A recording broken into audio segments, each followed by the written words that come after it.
Okay, so Michael, do you want to wait a couple of minutes because you just opened this up, or you think you're good? Yeah. I think we're good, Mr. Chairman. Awesome. The chairman of the Board of Selectmen unable to be here tonight, so Chris Rowland is the chair of the meeting, and Mr. Darcy is also here from the Board of Selectmen.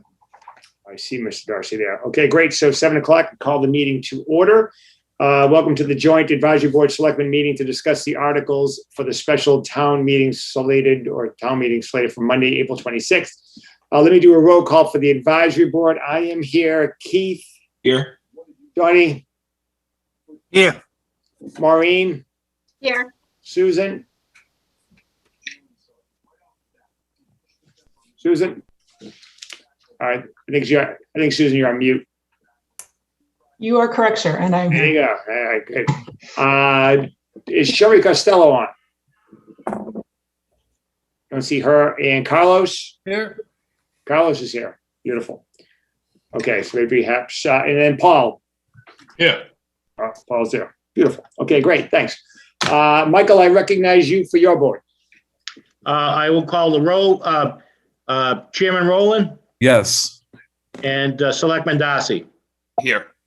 And Mike Bradley is unable to join us this evening, so we have two of our members present. We have a quorum. Great, fantastic. All right, just a few housekeeping notes before we start. Please refer to the Zoom notes provided in the posting of this meeting for rules and guidance. Please mute your computer or phone if you are not talking. This meeting is for information gathering and is not the forum to tell us if you're for or against an article. All questions must go through me, much like the town meeting and the moderator. We've not had a lot of public interaction on Zoom, so if you would like to speak, I'll call your name or your phone number, what happens to pop up on my screen, and then state your name and address, and then you can ask a question. Seeing none in or after doing our best to resolve all questions, we will move on to the next article. The articles will be read in their entirety at the town meeting in April. Tonight, I will be highlighting the article based upon the description and the table of contents for both the special and the annual. It's an unnumbered page, but it's directly before page 1. I will then go to the sponsor for that particular article for an explanation, and this will expedite the process, but still allowing for discussion as needed. So let's go to special number 1, unpaid bill article. Michael. Yes, Mr. Chairman, this is a very standard article. It's for unpaid bills, requires 9/10 passage, and it's for City Hall systems. Michael, can you move just talking to the microphone when you Sorry about that. This is a unpaid bill, and which, in case people are wondering, how do we get an unpaid bill? People send us the bill after the close of the fiscal year. This is the only means to pay the bill. It's a 9/10 vote at town meeting to pay the bill. Great, thank you. Any questions? All right, seeing none, article special number 2, disbursement article. Also, Michael. Mr. Chairman, this article is a disbursement of free cash, and there's a number of articles that are in here. There's a number of articles. The articles will move our free cash and retained earnings to pay for capital items such as munis, as well as any other adjustments that need to be made. You can see in the explanation column that lines up with the item number. There's a brief explanation put together by the treasurer for what each expenditure is. Great. Any questions on Article 2? I have a question. You may. Don Gibson. Does this require approval by the capital budget committee? Capital budget already voted on the articles, yes. And approved it? That's correct. Thank you. Including munis. Okay. Any other questions? Seeing none. Article 3, ball fields revolving fund. Michael. Okay, and this is the ball fund account can no longer be sustained by fees from the field and leagues. We have worked with the DPW to address this issue going into the next fiscal year, and town meeting has the authority to close the revolving fund, and that's what we're doing here. We're going to set it up as a regular line item in the budget. This will then facilitate enough money for the fields to be properly maintained, fertilized, aerated, seeded, sanded, any of that other fancy stuff that they have to do to them to keep them pristine. Great. Thank you. Any questions on Article 3? Tom? Yes, What's the balance? If any? you're asking me? Well, whoever. Mike? Due to the fact that this is a revolving fund, precedent is set forth in DOR best practices that we wait till June 30th, 2021, whereas the balance will be closed out. That's the correct procedure, and that's what we're going to follow. So we don't know what it is. On June Okay. 30th will be the last day it's open. Okay, so that's the answer. You don't know. No, Okay. no, right? Because we do have an up-to-date balance, right? We could get that accurate balance. However, the day that this closes, we won't know, and therefore we cannot post something too high or too low to close out a revolving fund. That's under the section of Mass law that Okay. dictates to us we can and can't do a revolving fund. Alseki? Yep. All right. Any other questions? Okay, seeing none. Article 4, close out or transfer of unexpended businesses. Michael? This is an annual closeout and transfer of fund article. Michael, could you move closer to your computer? Sorry. Oh, okay. This is a annual closeout and transfer of fund article. It has to be transferred, either closed out or transferred to a like article. So if you look at the little chart, it tells you where it's being closed out to and the amount. Total transfer and closeout, it's $915,876.02. Thank you. Any I have a questions? question. I have a question, Michael. Just Yes. for my understanding on Article 4, these are projects, maybe expense to capital projects that are all finished, and this is the money that wasn't spent on those projects? That is correct. And that's because of good economic climate. Things went out, we got good bids, the job finished, the cost of the goods came back less than anticipated. Okay, there's a couple of big numbers in there, huh? Yes. Like that. Also, Paul? Oh, so thanks. Great, you bet. Any other questions? Okay, seeing none. Article 5, peddler license fee increase. Michael?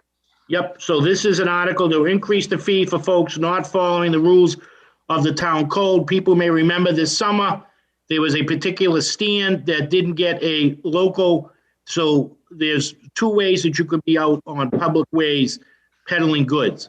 One is you can go to the Department of Public Safety and get a hawker peddler's license. Now, the hawker peddler license lets you go to most places. However, you need to check with the local municipality to see if they have any additional rules.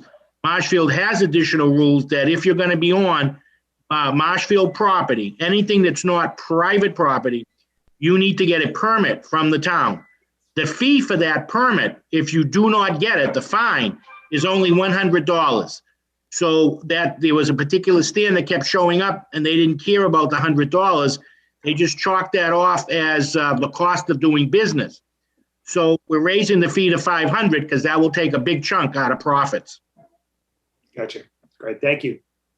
Any questions on Article 5? All right. Just a quick question. The local permit, what is that daily fee for the local permit?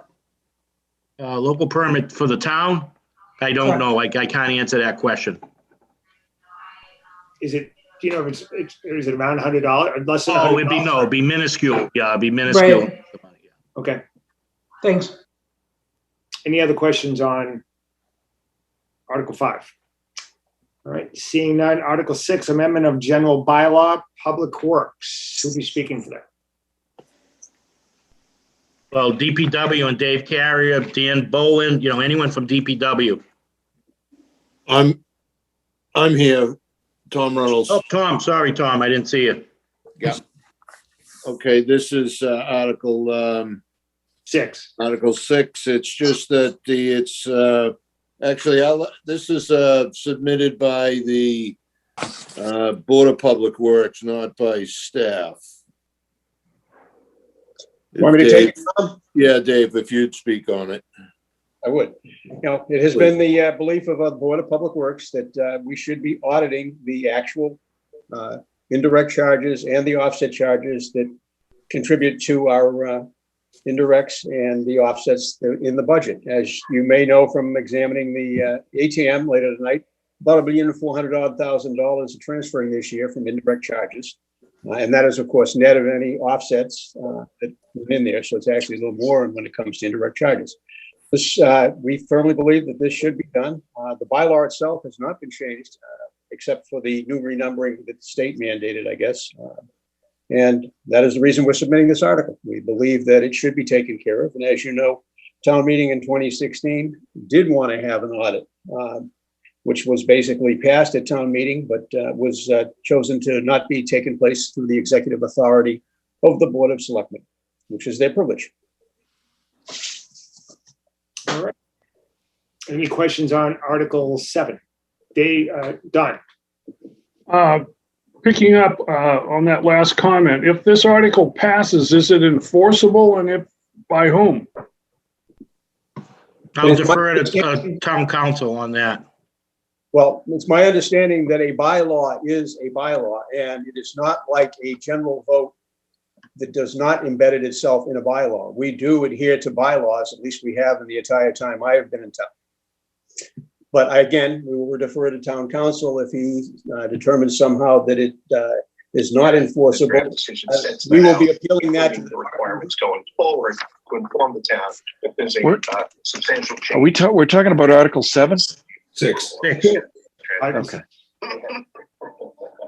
Again, I think we have some significant concerns regarding the article, but in any event, it could be voted on. You have a dog?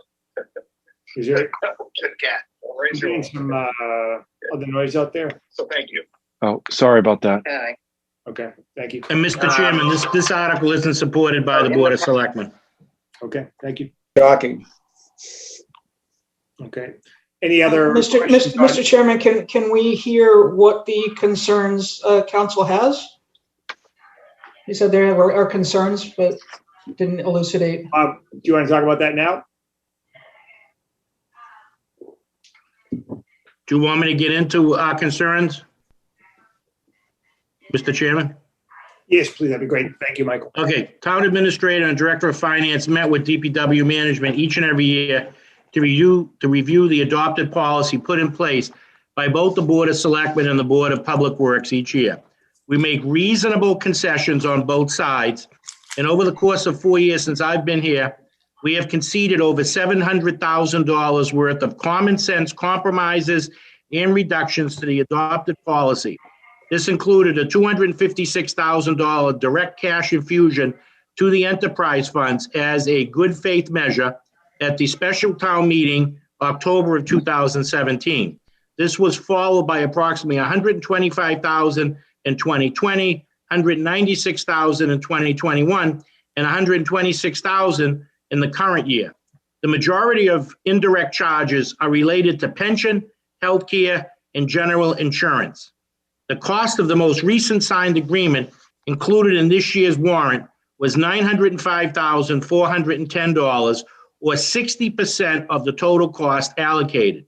This leaves $610,000 for services related to the billing and collecting of all enterprise fund revenues, all IT staff related issues, all accounting and invoices processed, all vendor and payroll checks, all financial reporting, all borrowing and debt service related costs, all union contract negotiations, all legal services, all state and federal reporting, all audit material, all payroll, IRS tax filings, and the list could continue.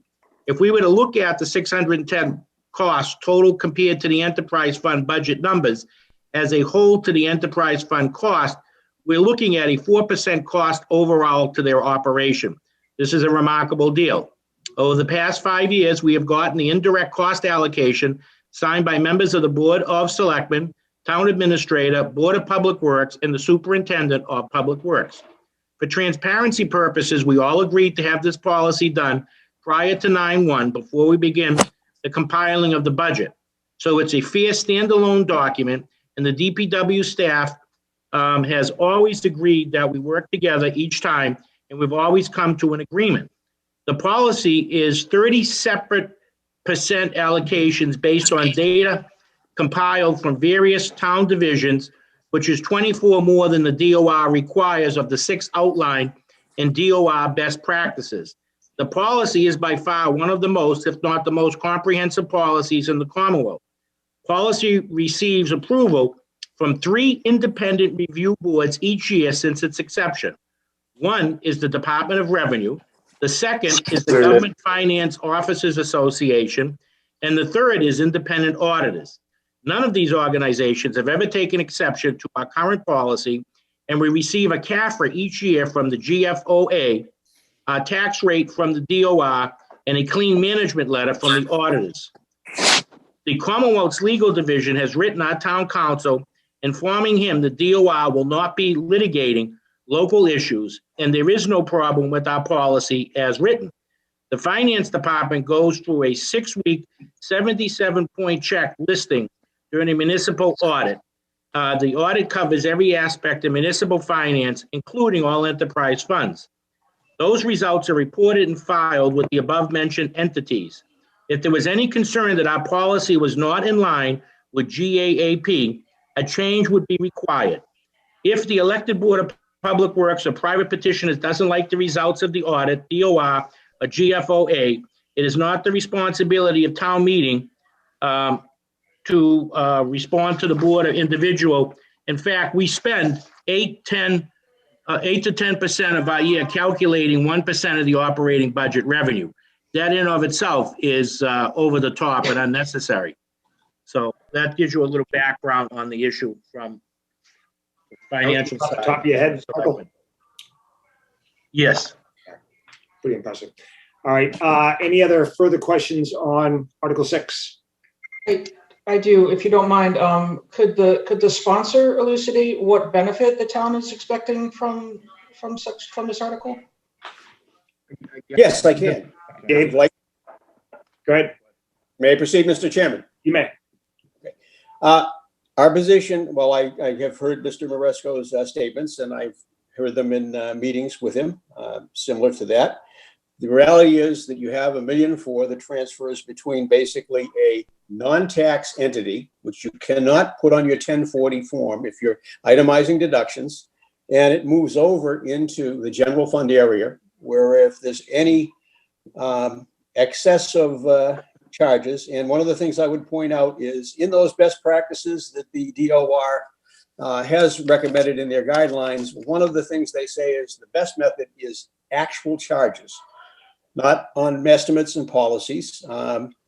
And I've had the comments that we elsewhere, people just have one-page policy. Well, if you get to actual charges, you got a one-page policy. That does require people making accounting of what times they put in and don't put in on services for the enterprise divisions. It could well be the audit would show that the town is not charging enough. And I really don't care about which way it ends up going. I believe that this should be audited, that it is a part of financial transparency. And I also firmly believe that, in the time I was superintendent of public works, whenever we were auditing, I never once had anyone come and approach me from the auditors in 4 years and ask me about indirect charges in any way, shape, or form, or my offsets in any shape or form. And to my knowledge, that is the same story for the current superintendent and his staff. And Tom is on, so he can speak to that or not speak to that. Would I like to put this behind the town? Hey, if the town votes down the idea of the audit, the town has spoken, and this member of the board will not pursue the issue any further. If the town approves it, I would certainly hope that we would have our next audit include an examination of our offsets and the indirect charges to make sure that all are valid. All right, thank you. Chairman, if I may make a comment, please. You may. Yes, so I'd like to point out to Mr. Carrier's comments. The enterprise funds are audited. We have a letter supporting that from our independent auditors, as well as signed off by the nationally accredited GFOA to receive our CAFR. The enterprise funds do get audited. Actually, between pages 26 and 27 of our published CAFR, outline a very detailed description of the actual review and analysis of the enterprise funds. That's all public information. We send that stuff off to DPW staff. I'm sure Mr. Reynolds, Mr. Bowen can agree. We send that stuff off and we discuss it. This is an unnecessary waste of ratepayer money and time for Ms. Brusco and myself. The reason the DPW staff does not get involved with the audit is because my office directly handles all municipal audits. That's the end of the story. There's no reason, if there was an issue with it, again, the DOR would not set allow us to have a tax rate set or rate set for the enterprise fund divisions. This is a issue that has been talked about and discussed to ad nauseum. And again, there is no issue whatsoever identified by the DOR. We have the most comprehensive indirect policy in the Commonwealth. So those are my comments, Mr. Chairman, and I look forward to the vote at town meeting. Thank you. Thank you. I look forward to seeing what kind of stuff the advisory board can do on this particular article. It seems like a strong opinions on both sides. I'm gonna actually move on to Article 7 right now. Article 7 is the retained earnings offset. Who am I gonna go for the DPW? Am I gonna go to Tom for all these, or? Tom, yes, please. Thank you. Okay, Tom? This is an article in an effort to identify the retained earnings that are used in fiscal year 2021 to offset the expenses for the 3 enterprise accounts. Sorry. Thank you. Any questions on Article 7? Seeing none. Article 8, another DPW article. Tom? Yeah, the current 2021 solid waste curbside collection and disposal transportation expense is estimated during the budget creation. So if we've run over, it was authorized, the waste contract was extended for an additional 2 years through an amendment process. So as expected, the cost of waste collection and disposal has increased substantially due to the market increase and the failure of the recycling worldwide. We've lost revenues. We're actually paying as much to get rid of recycling as we are for rubbish now. Okay. I know we handled this on another meeting. Any questions on Article 8? All right, seeing none. Article 9, Rockwood Road easements. Tom? Yes, this is an article that has been before the town meeting on this is the 3rd time. Has to do with an easement running across the town ball fields and allowing us to tie in to the drainage system from those ball fields also. The easements are going to also include a walking path. And so it's ongoing discussions. I know Rod met yesterday with the engineers, our engineers and their engineers. So we're still gathering information on this, but it's a couple of parcels of land, the dog parks included, and some drainage. Great, thank you. Any questions on Article 9? All right, seeing none. Article 10, temporary outdoor seating. Michael? Yes. So, Mr. Chairman, the Board of Selectmen wanted to make sure that they were able to help restaurants. As folks know, under the governor's executive order, he's allowed for restaurants to, which normally don't have outside seating, to have outside seating to help. Now, what the selectmen were concerned about, a lot of these restaurants, in order to get up and running this year, are going to invest money into their outside furniture, additional staff, umbrellas and things like that. So they wanted to give some certainty to it. And they created this warrant article that will update the bylaw only for this year, which will allow outside seating to go from June 22nd, 2020 to December 1st, 2021. And the reason for that is to give some predictability to the restaurants that they know how long. If you didn't do this, and let's say by some miracle, COVID was cured by June 1st, I'd say after June 1st, because this is going from, say by July 1, those folks will have invested that money, and then they're not all allowed to have outside seating. In order to have the outside seating, they need the Board of Selectmen as the issuance of alcohol licenses. To allow that, they got to get an okay from their landlords to do it. Most of the landlords have been great to help them because it makes it easier for the restaurants to pay their rent. If this passes, it will sunset on December 1st, 2021, which means the bylaw terminates and it's no longer force or effect. So it goes away. So it's just a change to the bylaw for this year, and it ends on December 1st. Okay, great, thank you. Any questions on Article 10? I have just a quick question. Is there a reason why the town wouldn't pursue making this more of a permanent situation? I'd be Well, happy to answer the question, Michael. It's Sure, Bob. go ahead, Bob. Thank you. First of all, what is going on today, it basically results in zoning violations for all of these premises. They're using their parking areas. The town has certain minimum parking and loading spaces.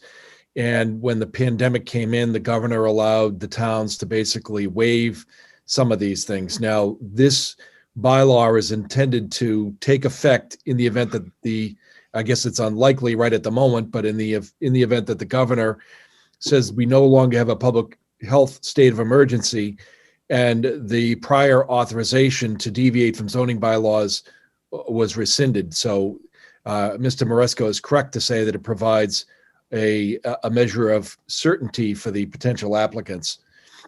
The ABCC, interestingly, has already issued some rulings because they're the oversight or authority for the Commonwealth on liquor licenses and liquor rules, and they've already said that they're going to allow this type of a regulation. So this now makes it legal for people all the way through December 1st, regardless of what happens.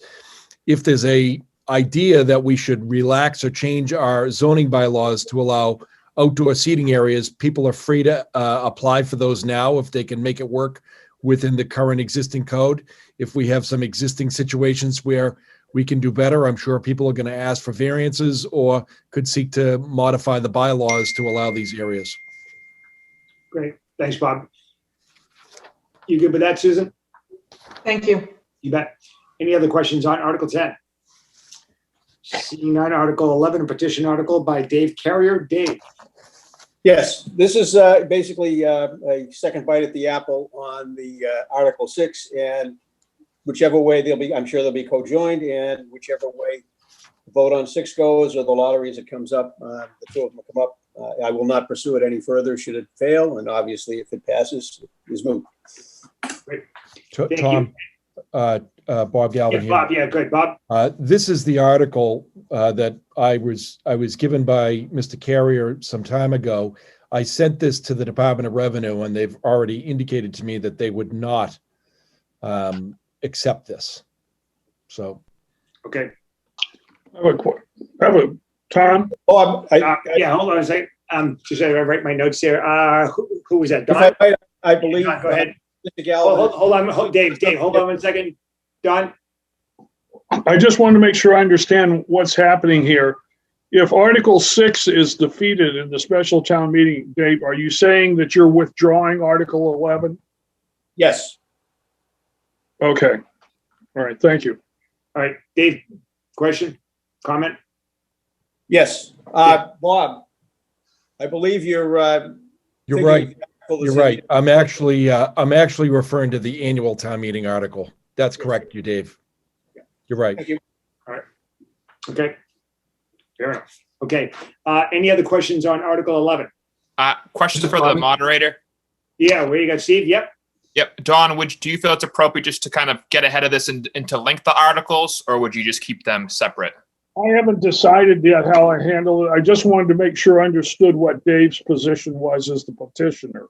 So either I'll announce to the meeting that if Article 6 is defeated, Article 11 is going to be withdrawn, and have Dave just state that for the meeting or something like that.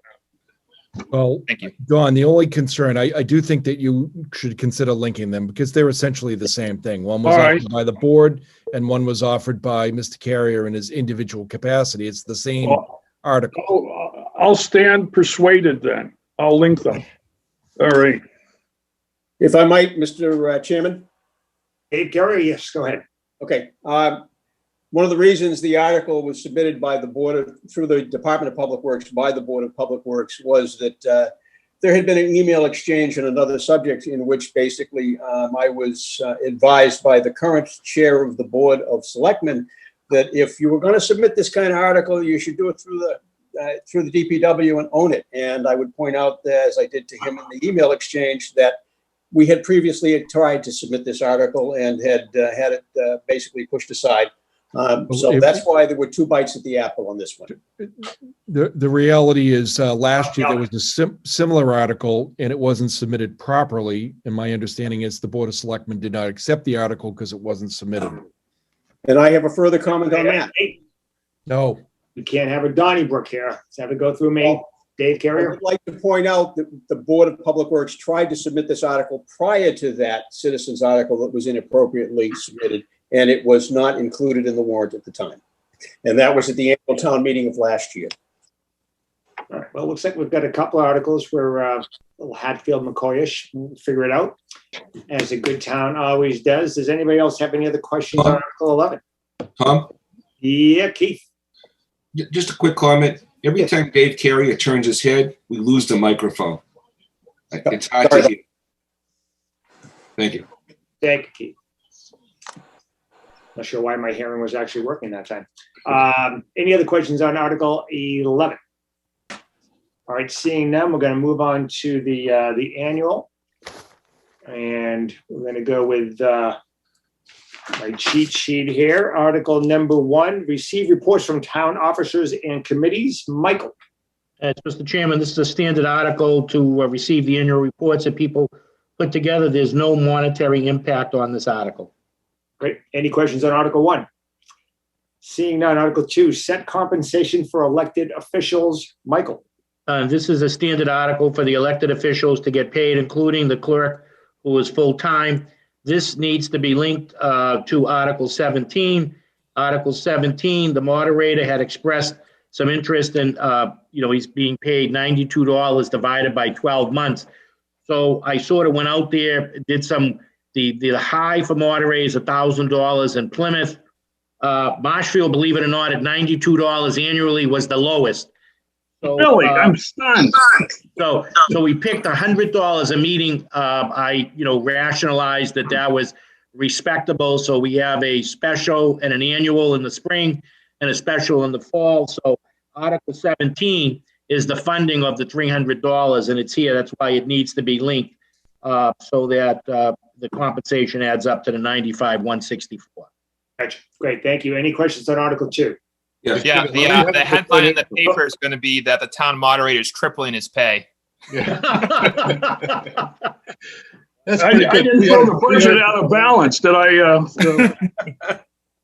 Paul DeCristofaro, did you have a question? I was just saying, that's great. Give the guy a 300% increase from $100 to $300. So I'll get James right on that. Who's writing the lead on that? Any other questions on Article 2? Tom?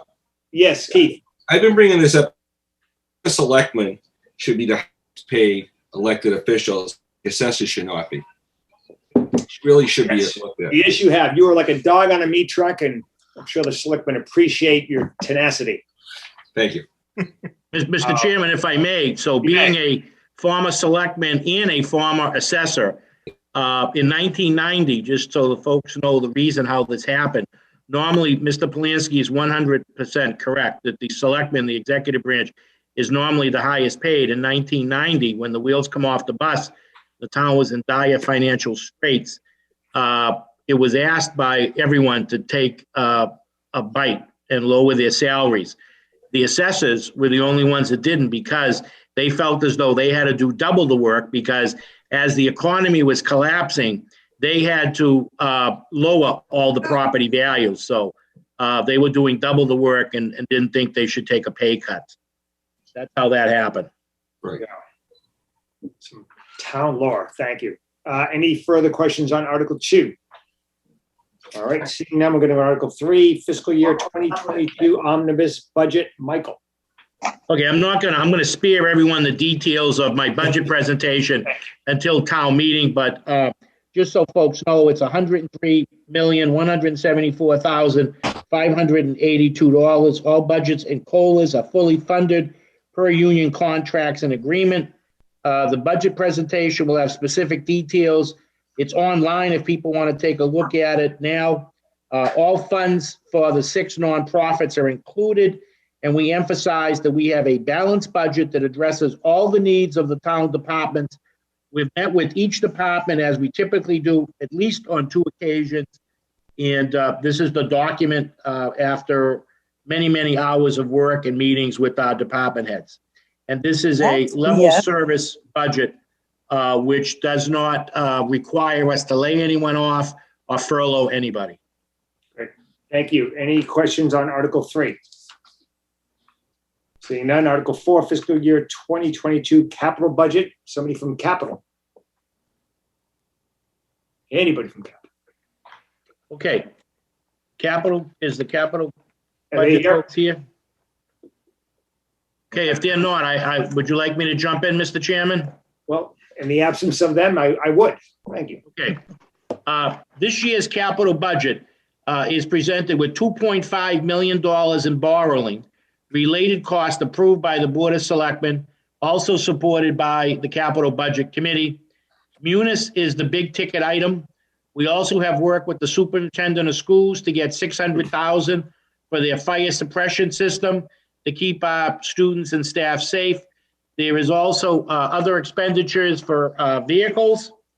There is cemetery expansion for $100,000, dump truck replacement for $195,000, road construction for $220,000, replacement of a 1987 Bombardier number 121 with a 2019 Bombardier for $80,000 coming out of highway, and you'll see it again in solid waste for another $80,000, and that's the cost of doing that.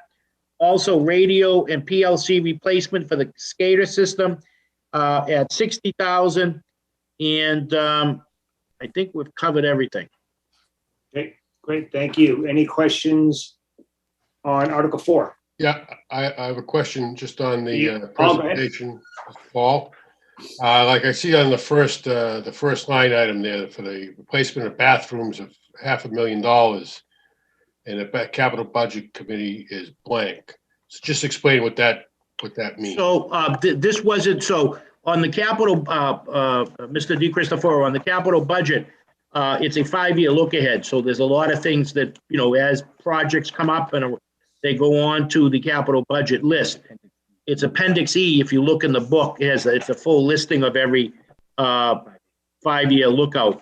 That's not something we're advancing right now because Board of Selectmen set the limit at 2.5, so we needed to prioritize.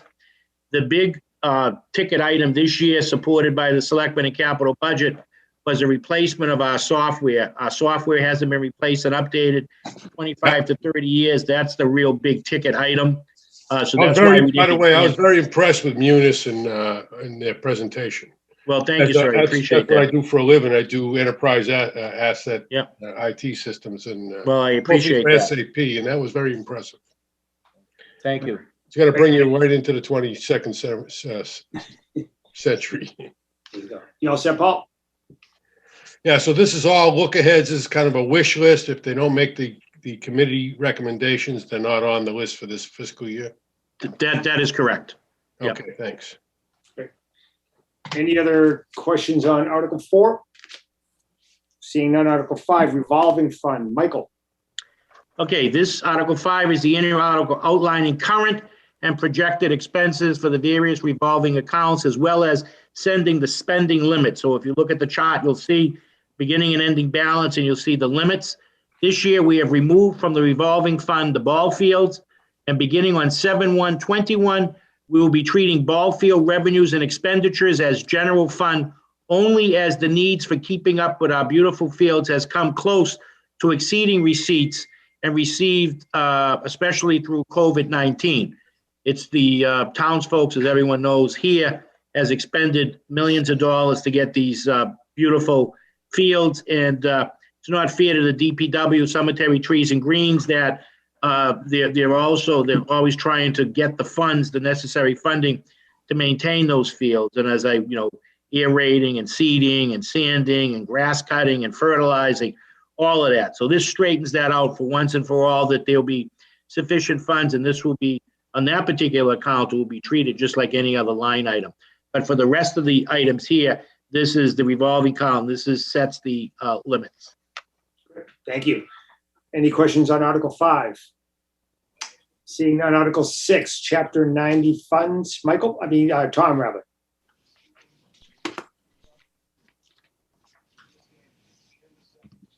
Tom Reynolds, is this you?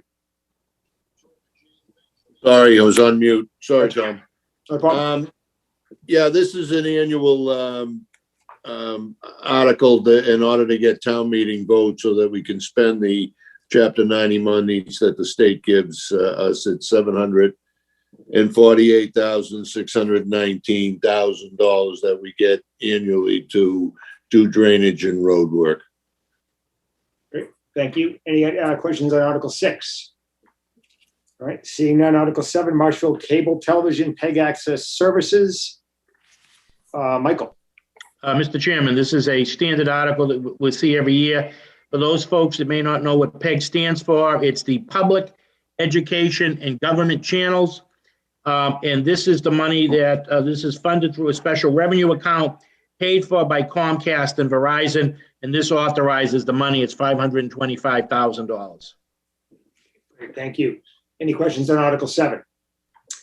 Seeing none, Article 8, amend zoning bylaws. I see Greg, right? Greg, are you handling these next 4? Yes, I am. Awesome. Bring it on. So Article 8 would, this is in cooperation with the building commissioner. This change would clarify the ADA access and setback requirements in the town zoning bylaws to make them match the state. So the state currently allows you to have an ADA ramp go within your side or your front or your rear setbacks. And this language would basically get us to match the state language. Great. Thank you. Any questions on Article 8? Seeing none, Article 9, another amending of zoning. Greg?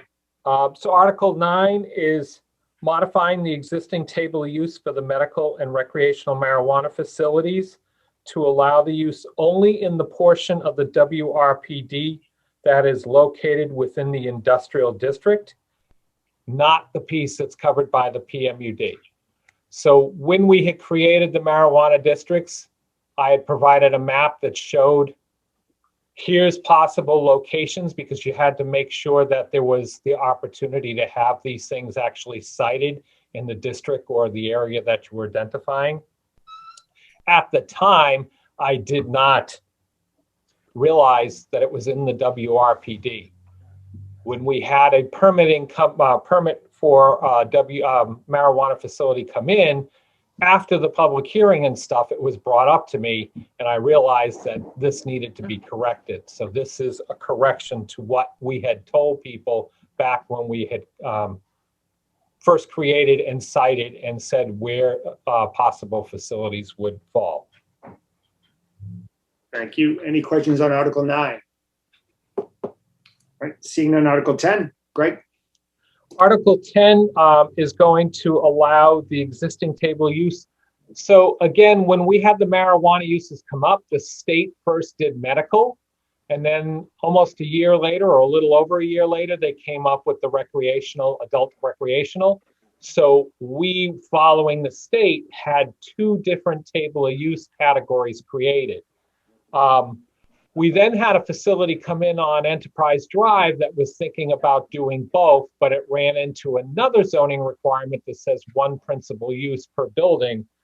This would basically allow the combination of a medical and recreational facility at the same location if it met all the proper state guidelines. And it kind of makes sense. Since we only allow 2 anyway in the town, this would allow medical marijuana to be sold, which was originally, when this came up, that's what we were looking for, or at least that's what I heard the residents say they were looking for. Currently, both facilities are only going to be adult recreational sales.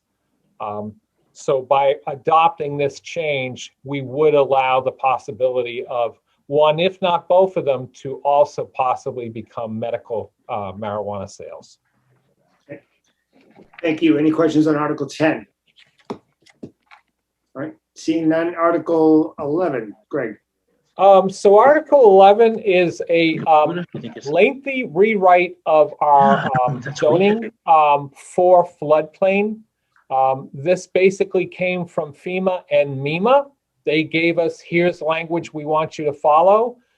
There were certain sections in our existing bylaw that I tried to keep, like the fact that we could allow certain things by special permit through the Board of Appeals. So we made sure that we kept some of our local things that we liked in our floodplain. By passing this, we stay in the floodplain insurance program. Oh, and it also addresses our Loma map from both Duxbury and Marshfield. So remember last year when I'm not supposed to use the word appeal, but that's the way. We were unhappy with our flood maps. It took us a long time. We finally got them, and I'm not supposed to say the word corrected. I'm supposed to say improved. We got those flood maps improved, but through the Loma process, there was no official vote on the new map. This language change references those changes in the language now. So we'll bring it up to date, and it will also include the 2 years they were trying to do the inland waterways flood maps. FEMA held it because of COVID and stuff. It also addresses those changes. As I had done in presentation with the selectmen and also with the planning board, what Karen had done with the planning board, we identified there are a few houses coming in on that new inland waterways, and there are about 6 houses coming out. So I think it's 4 in and 6 out or something. There's also a barn coming in and stuff, but there's no major or significant changes to our town as a whole. And it's all on the inland waterways, which means the rivers and the brooks. It is not the coastal maps. There are no other changes to our coastal flood maps. Sorry, this one is a rather long and complicated one. No, not at all. 30 pages. Okay, any questions on Article 11? Dave, Don, now, sorry, my bad. Don? I hope Bob Galvin will tell me I can move this article as written. Yes, you can. Thank you.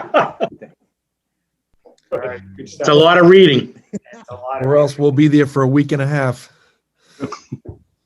Any other questions on Article 11? We're seeing none. Article 12, amend demolition bylaw historical. Anybody from historical on board here? Tom, I had to rewrite this, so, okay. Nope, go ahead, Bob. Okay. They gave me this concept, and I was able to figure out exactly what they were looking to do, and I reworded it for them. They're basically looking to change the age of a historically significant structure from 50 to 75 and insert a new subsection D, which basically says, in the instance of approval of demolition, the owner shall complete the demolition within 2 years. Just some concepts that they felt needed to be recognized in the bylaw to really accurately present what is historical, and to require that work to be done within 2 years, or you got to reapply. Okay, great. Cindy, did you want to add something? Nope, I think Bob Galvin did a great job. Thank you. You bet. Any questions on Article 12? All right, seeing none. Article 13, community preservation article. Anybody from CPC on board? All right. Tom, when we do these articles, remember the first 5 subsections or so are for the annual required expenditures. We appropriate money for administrative expenses, and we set aside our annual reserves for historic, open space, recreation, affordable housing reserves. So that's articles, that's the first 4 subsections.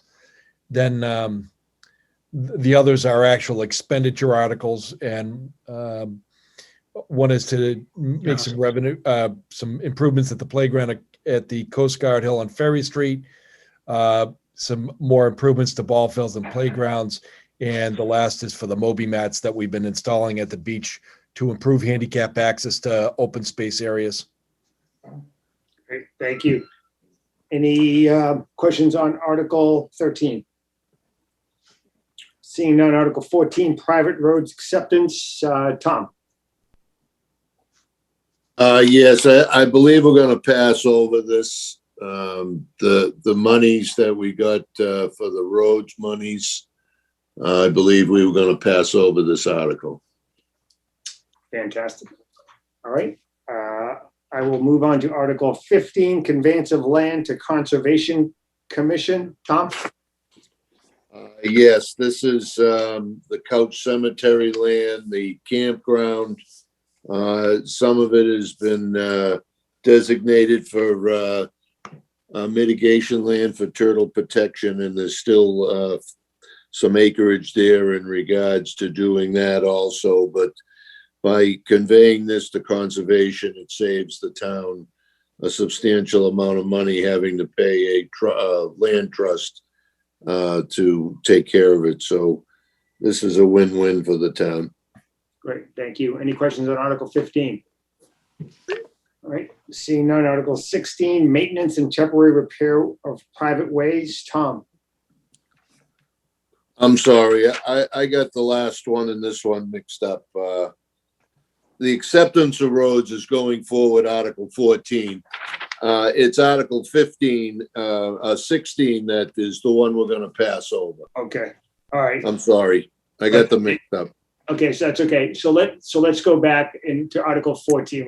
What can you tell us about that one? This is Article 14 is roads. The town is interested in increasing its state chapter 90 funding by the road miles that are publicly accepted within the town. So the town, on a basis, in the future, the DPW will be bringing a mixture of newly constructed private roads open to the public at the request of the abutters, and some older roads that were previously accepted at a town meeting and were never filed properly with the Registry of Deeds. So we're going back and accepting some of those, and there's actually a road that was tax titled also. So that's what we're doing with the accepting of roadways. Thank you. Any questions on Article 14? Mr. Chair, if I may, just so I'm clear on this, all these roads that are listed are roads that the abutters have agreed to create, make them from private to public. Is that what I'm hearing, Tom? There's a process that we're required to follow, Paul, and they have to sign off, or the mortgagee has to sign off, whoever owns the property, in order to get a release. I see there's 100, we got 100 private roads in town. Huh? Yes. And the roads listed are ones that have already been approved to go public. So these are the ones that we've held the public hearings on, yes. Got it. Thanks. Tom? Yes, Greg, thank you. Tom, on Stony Brook and on Seth Sprague, there's a couple of problems with slumping manholes, catch basin, granite blocks that have been moved out of the way, and other types of things. Is the DPW going to repair those as part of this, or? One of the things that we've done is we've done we priced out what it would take to bring these roads up to acceptable standards. And in discussion with town council, the thought of, I mean, we would have to do some of these repairs. Yes, on the older roads, Stony Brook is actually owned by the town. So we'd have to absorb the cost of that. on some of these other properties, on these other roads, there was discussions of just maybe taking the road from gutter to gutter and not taking the sidewalks or anything else. And the homeowners association would be responsible for the drainage and the drainage detention bases. So this isn't like what we would do in the past. It sounds like, and I know Seth Sprague is the one that has that sidewalk that's kind of, sitting up in the air. So it sounds like we're not, in the past, we would accept the roadway, the drainage, the whole package. And it's now sounding like we're not doing that. It's actually in discussion right now on how we're going to proceed with this. Okay, thanks, Tom. Tom, the reason I was asking is because my board has held off because they've been waiting to hear back from the DPW on some of the questions for the road acceptance. Okay. And that's why I'm trying to find out ahead of time so my board could actually decide what they want to do with their, if they want to recommend approval. Hey, Greg, were any of these roadways covenant to remain as private ways? Yes. All of the Horseshoe Farm, Cottage Lane, Weir Road were all covenanted as to remain private ways. And Old Woodlot might have been the same. I'm going to have to check on that one. Which are the ones that the developer signed a covenant to keep it as a private way? Weir River Lane, Cottage Lane, and Horseshoe Lane. Okay. The homeowners association has taken it over now. Okay. All right. You all set, Bob? Yep, I am. Thank you. You bet. Any other questions on Article 14? All right, seeing none, we're going to jump to Article 17. We already did 15 and 16. The moderator salary. Michael, do you have anything to add? Mr. Chairman? Yep, Dave, yeah. Are you back on Article 14? No, this is stepping back to the emergency repair money for private ways. In the past, Mass General Law required, as I recall, that you had to vote at town meeting in order to fund those kinds of repairs and have those funds available. I guess I'd like to hear from town council as to how we are managing to proceed with emergency repairs and general repairs to private ways without that type of article.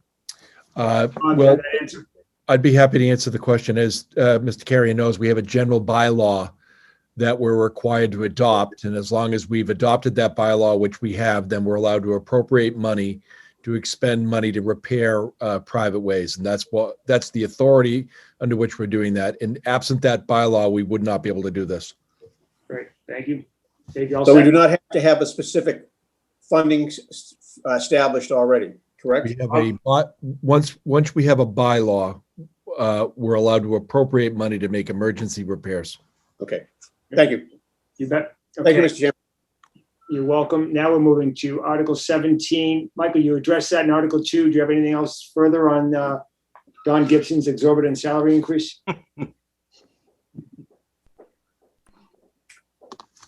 Where did he go? Oh, hold on. He's calling. Michael.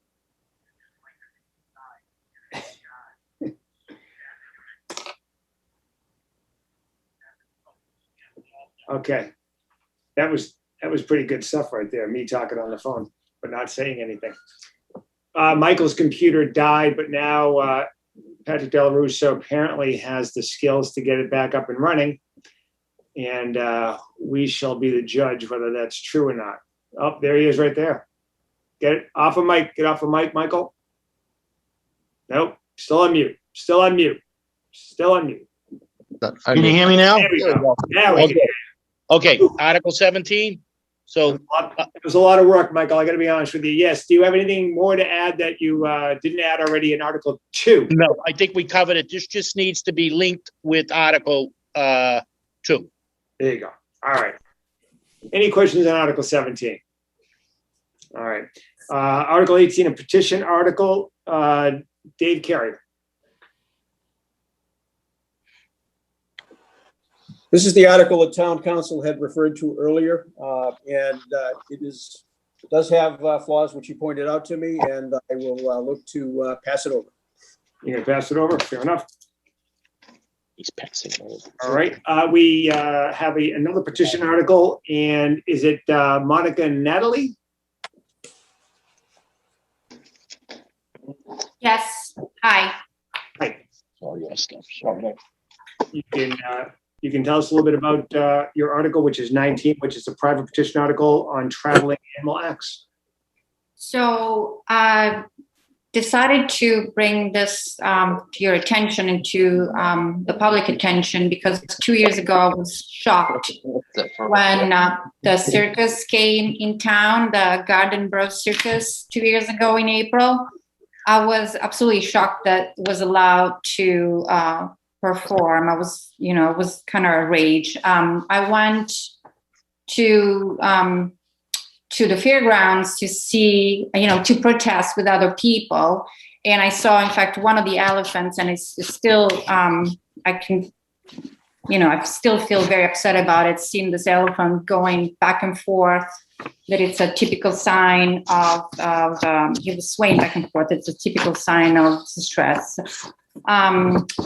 Those 2 evenings, as I said, I stayed with other people outside, protesting. In one of those evenings, the chief of police, he stopped by us and he told us he would not allow that again, and we gave him some information.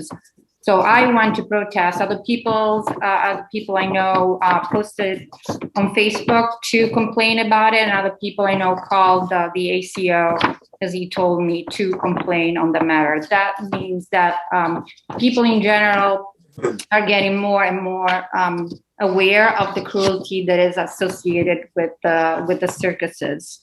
And the main points of concern are, first of all, the abusive training that the circuses apply. Wild animals don't perform tricks because they want to. They perform them because they're afraid of what will happen to them if they don't do them. Many times they're hit, they're beaten with the bullhawks, whips, and sometimes they're starved before the show, so their rewards will be food afterward. The other problem is the constant confinement. Animals who are, they have a horrible life. They are many times, actually, they are taken away from their family at a young age. In some cases, actually, they are abducted, from the wild, and they're put in small cages, and they live their life, most of their life, in the small cages, going from place to place. They are deprived of adequate exercise, social interaction, and they have no opportunity to express their natural behavior, and often exhibit signs of distress. And another important thing is public safety, because being wild animals. I think you just went on mute, Monica.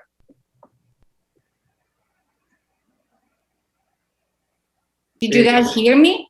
Yeah, we can hear you right into that very last point where I told you were on mute. We're all good now. All right, but you heard what I said so far, right? Yep, absolutely. Okay, sorry. I don't know what I touched.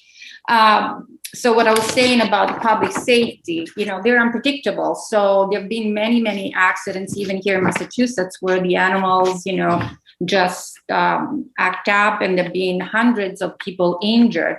Not only that, wild animals do carry illnesses, like elephants carry tuberculosis, and there have been cases of tuberculosis brought back from elephants to people.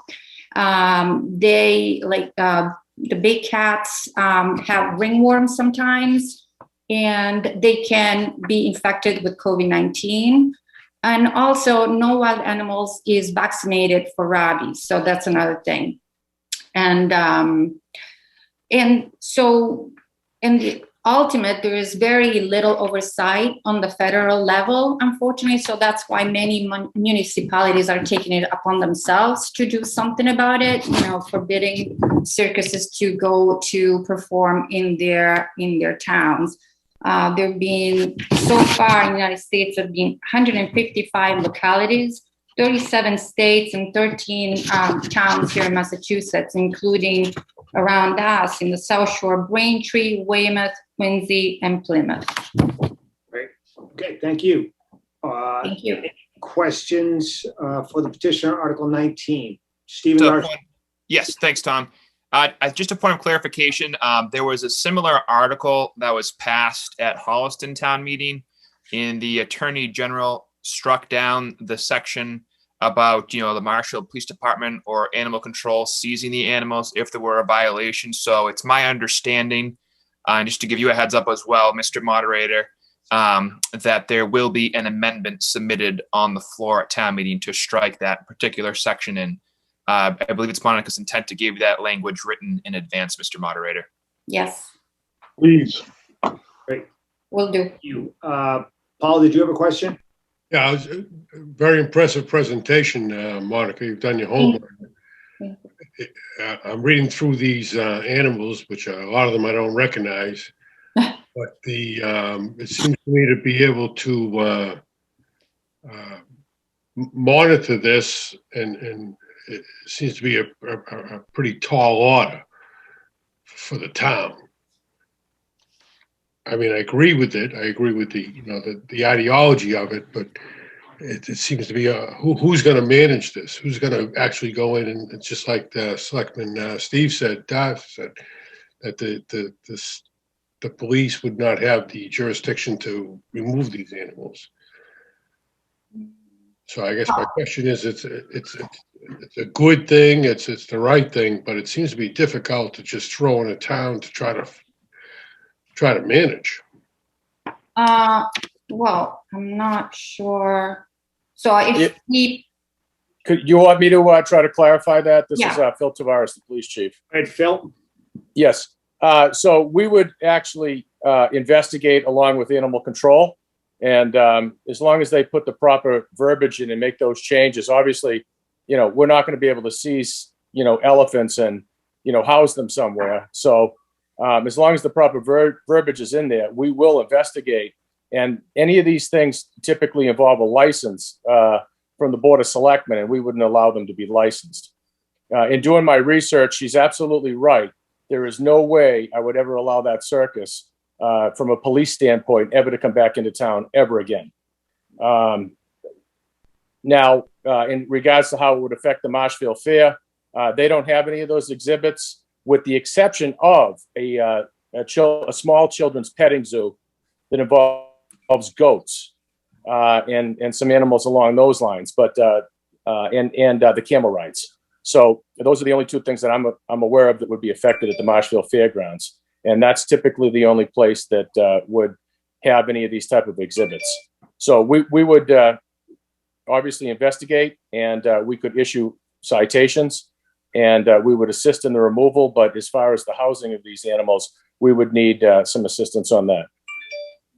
Okay, thank you. When you think Marshfield, you think camel rides. That's pretty much top of mind, I'm thinking. Any other questions on Article 19? Tom.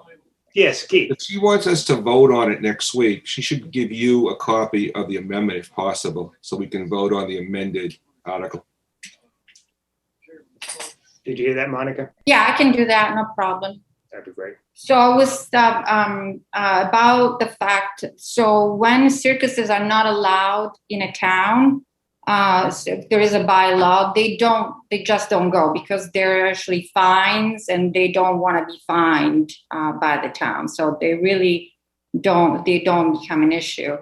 Goats are not included in the, because they're domestic animals. So any wild animals though is covered as far as, as I can read, because wild animals should, stay in the wild pretty much, but you just don't know how they're going to react in front of the public. They don't like to be in public, really. I mean, they're not, and besides all the other things that I said, it's not a good life for an animal to be taken from a place to another place to another place to another place in small cages all their life. So that's what we have to think about too. Great, thank you. Bob, did you have your hand raised or were you just on that? No? I don't have my hand raised. Okay. I did. It was hard for me to understand because the genus names are used and not the common names. So it was hard for me to understand. I had to look up the individual categories because I didn't understand, what some of them were. I didn't know what a Pinnipedia was, and I didn't know what an Ursidae was, which I know all of them. Yeah, So I get it. It was interesting, but there are in that petting zoo at the Marshfield Fair, they've had kangaroos that would be affected by that. They've had monkeys that would probably be affected by it. I think they've had an alligator or a small alligator in a display. So there are certainly some things that they've had at that petting zoo that they wouldn't be allowed to have. Right. So I did send some pictures of what a monkey can do a person. I sent it to the ACO, Officer Webb. Just, it's pretty scary. So you don't want monkeys playing with kids or just being petted by kids because you don't know what's going to happen. They can be nice one moment and not so nice the next moment. So wild animals are not domesticated animals. You don't know how they're going to react. And an alligator, I mean, petting an alligator, there's no seeing an animal not in their own environment. It's not doesn't have really any value, not even in any educational value for the kids. Great, thank you. Any other questions on Article 19? Just kind of building on the same comments around the list of covered animals. I would just anticipate a lot of questions around that with a lot of people so invested in the fair and the 4-H who come and exhibit their animals. I'd want to be certain about the list and what's excluded to ensure that the 4-Hers who do have animal husbandry at the heart of their efforts aren't impacted by it. Could I answer Susan's question? You may. Susan, I believe there's a provision in the article that exempts 4-H exhibits and any animals that are involved with the 4-H club. Thank you. But you're welcome. So to be able to figure out, what all these, Falae, as an example, would that be like too many words for an amendment of an article, Don? Oh, the only requirements that we have, if it's in excess of 10 words, it has to be in writing and brought to me so that I can look at it and have town council pass on its legality. If it's in excess of 50 words, you have to have it has to be in writing and you have to have enough copies for the entire meeting. Other than that, there are no guidelines. Gotcha. Great, thank you. All right, any further questions on Article 19? All right, thank you. I will allow Michael to do a roll call for adjourn of his board. Yeah, well, a roll call on the Board of Selectmen for adjournment. Motion's been made by Mr. Rowland. Do I hear a second? Second. Second, I will poll the board. Chairman Rowland? Aye. Mr. Darcy? Aye. 2-0 vote to adjourn. Great, thank you. For the advisory board, do I have a vote to adjourn? Tom? Donnie? Yeah, I guess the DPW team has a significant number of articles. When's our next meeting is what, the 6th? Yep. I counted it as 10 divided by 3. Yeah, but that's next Tuesday. That's next Tuesday Tuesday. at 6:30, I believe, is the next meeting. Pardon? I believe it's Tuesday at 6:30, if I'm not mistaken. Yeah, I mean, at one time. I mean, what's the meeting at? I mean, we've got a lot of ground to cover. What's the next meeting after that? Well, I could do one the following week. The 13th. In addition to the 6th. Okay. But when do you, Michael, when do you need us to have a decision on these articles for the warrant? Print the motion. We need to print the motion, so Motion. the 13th would still leave 2 weeks, but nothing really beyond the 13th. Okay, All right, so let's see what we can get done on the 6th, and what we don't get done, we'll call a meeting for the 13th. You're just so thorough, Donnie. That's the issue. You just. Well, I mean, all right, we should be ready for the 13th. All right. Sure. All right. Maybe We're still gonna go on the 6th, I'm thinking. And the 13th, yeah. And then, yes, exactly. Exactly. Okay, do I have a motion to adjourn the advisory board? Motion to adjourn. I have a second. Second. All right, let's do a roll call. Tom, yes. Keith, Yes. Donnie, Yes. Maureen, Yes. Susan, Yes. Sherry, Yes. Carlos, Yes. Paul. Yes. All right, meeting's adjourned. Thank you, everyone, for coming and participating. Really appreciate it. Thank you so much. Thank you. Basketball. Have a nice night. Thank you. Thank you.